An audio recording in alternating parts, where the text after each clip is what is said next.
एवढे सारे पापड तळले ते कशासाठी ते तुम्हाला पण माहितीच असेल खरं तर. आणि आज आहो आले होते सकाळी नाईटवरून आणि आल्यानंतर कामावरून त्यांना जिऱ्याचं आणि ओव्याचं पाणी प्यायचं होतं. म्हणून मी मस्तपैकी जिऱ्याचं आणि ओव्याचं पाणी उकळून उकळून त्यांना गाळून आणून दिलं होतं पिण्यासाठी आणि थोडंसं थंड होण्यासाठी ठेवलं होतं. त्यांनी ते प्यायला घेतलं होतं आणि येताना त्यांनी दूध आणि केळी ही आणली होती. मग म्हटलं चला आता दूध तर तापवायलाच ठेवूया आणि केळी म्हटलं ना आमच्या घरात सगळ्यालाच आवडते.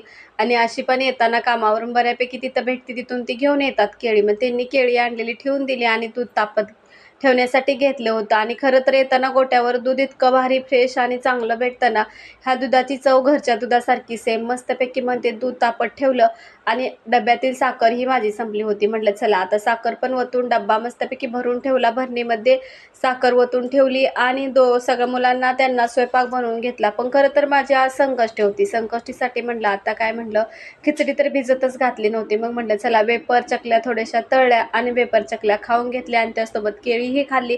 मग चला आजच्या दिवसासाठी